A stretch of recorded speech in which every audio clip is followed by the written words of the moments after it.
8টার দিকে আমাকে একজন ফোন করে, উনি ভাইস্তার সম্পর্কে। তো উনি বলতেছে যে কাকিমা এরকম এরকম তোমাদের বাড়ির পাশে রমেশ রায় যে আছে, উনি হচ্ছে আমাদের বাড়িতে ঘাড়ে একটা ব্যাগ নিয়ে আসলো, কিন্তু উনি ব্যাগের মধ্যে মানে বুকের যে কলজা আছে ওই কলিজাটা আমাদেরকে দেখাইলো। ওনারা ওটা দেখে ভয় পেয়ে ওনারা আবার বাড়ি থেকে বের করে দিচ্ছে। বের করে দেওয়ার পরে আমাকে ফোন করছে। আমি শোনার পরে স্পটে এসে দেখি, দেখার পরে ঘরের ভিতরে পুরা রক্ত। তারপরে দেখার পরে আমি প্রথমে আইসি সাহেবকে ফোন করি। ফোন করার পরে ওনারা পাঠাইছে। আইসা দেখার পরে এখানে ডেড বডি ভিতরে আছে। মানে যে মার্ডার করছে উনি তো এখন নাই, উনি ঘরের ব্যাগ নিয়ে কেউ বলতেছে উত্তর দিকে গেছে, কেউ বলতেছে স্টেশনের দিকে গেছে।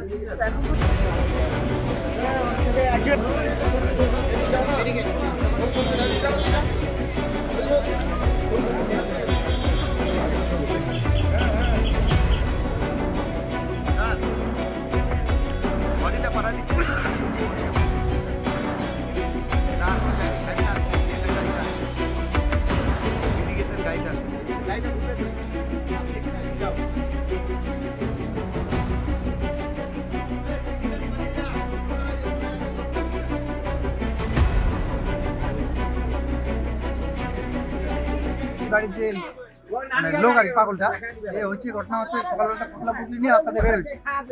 তারপরে আমরা রাস্তার মধ্যে দেখলাম, তারপরে আবার চিন্তা করলাম যে কই যাচ্ছে।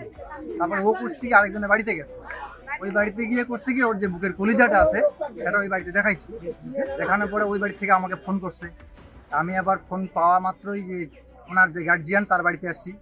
আইসা ওনাকে জিজ্ঞাসা করলাম যে আপনার বাড়িতে আপনার এই পাগলটা এরকম করছে, আপনি একটু ঘরের ভিতরে গিয়ে দেখেন তো যে ওনার স্ত্রী ঠিক আছে কিনা।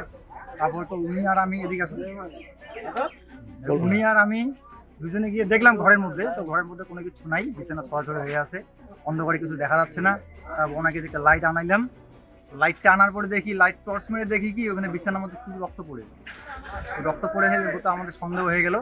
তারপরে আমরা প্রধানকে বললাম যে আপনি একটু থানায় ফোন করেন, ফোন করে একটু পুলিশকে আসতে বলেন যে এখানে কি ঘটনা হচ্ছে। এইটুকুই আমরা জানি। ফলো করুন সংবাদ প্রতিদিন ডিজিটাল।